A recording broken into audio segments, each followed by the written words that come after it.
প্রিয় দেশবাসী, আজ বাংলাদেশ একটি গভীর সংকটময় মুহূর্তের মধ্য দিয়ে যাচ্ছে।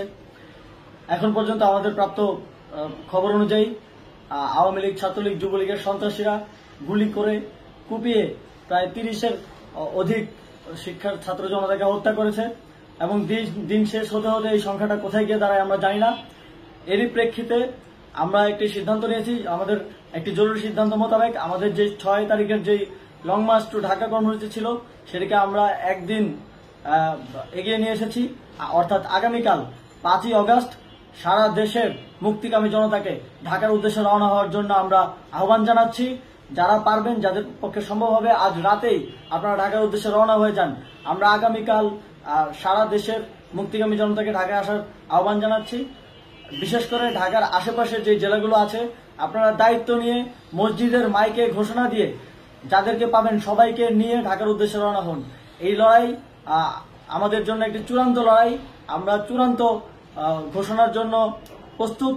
আমরা গণভবনের দিকে যাত্রার জন্য প্রস্তুত এবং সেই উদ্দেশ্যেই আপনারা সবাই ঢাকা আসুন। আমরা আপনাদের সবাইকে নিয়ে আমাদের চূড়ান্ত দাবি আদায়ে এগিয়ে যাব। আমি জানি না সমন্বয়করা আজকে রাতে বেঁচে থাকতে পারবে কিনা, কিন্তু আপনাদের উপর আমরা এই দায়িত্ব দিচ্ছি। আপনারা সবাই নিজ দায়িত্বে ঢাকায় আসবেন আগামীকাল এবং পরশু পরিস্থিতি বিবেচনা করে পরশু গণভবনের দিকে 4 দিক থেকে আমরা রওনা হব। আমরা খুব আতঙ্কের সাথে লক্ষ্য করছি যে ছাত্রলীগ, যুবলীগ এবং আওয়ামী লীগের গুন্ডারা পুলিশের অস্ত্র দিয়ে পর্যন্ত সাধারণ জনগণের উপর হামলা করছে। কিন্তু একটি সুখের খবর হচ্ছে, সারা দেশের বিভিন্ন স্থানে সেনাবাহিনী ছাত্র জনতার পক্ষে দাঁড়িয়েছে। আবার কিছু কিছু জায়গায় যেমন মিরপুর ও মোহাম্মদপুরে সেনাবাহিনী ছাত্র জনতার বিপক্ষে দাঁড়িয়ে গুলি চালাচ্ছে।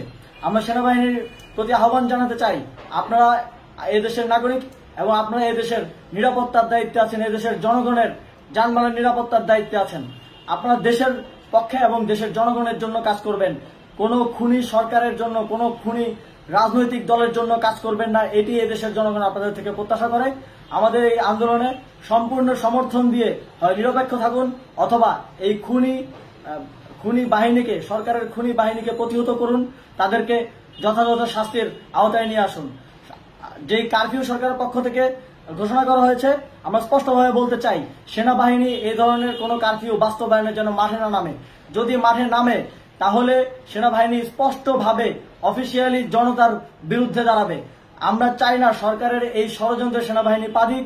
সেনাবাহিনীকে জনতার বিরুদ্ধে দাঁড়ানোর যে ষড়যন্ত্র সরকার রচনা করছে সেটিতে সেনাবাহিনী পা দিবে না, এই বিশ্বাস আমরা রাখতে চাই। আওয়ামী লীগ আজ সারা দেশে তাদের খুনি বাহিনীকে নামিয়ে দিয়েও ছাত্র জনতার প্রতিরোধের মুখে টিকতে পারেনি। রাজপথের পরাজিত শক্তি হিসেবে তারা সেনাবাহিনী সহ অন্যান্য বাহিনীকে আমাদের বিরুদ্ধে কাজে লাগানোর চেষ্টা করছে। এই চেষ্টাকে, এই ষড়যন্ত্রকে ব্যর্থ করতে হবে এবং আগামীকাল সারা দেশে মসজিদে মসজিদে ঘোষণা দিয়ে ঢাকার উদ্দেশ্যে আপনারা রওনা হন। প্রত্যেকটি পরিবার থেকে অন্ততপক্ষে একজনকে ঢাকার উদ্দেশ্যে রওনা করে দিন, এই ইতিহাসের সাক্ষী হতে, একটি নতুন বাংলাদেশের অভ্যুদয় ঘটানোর একজন কর্মী হতে। ধন্যবাদ সকলকে।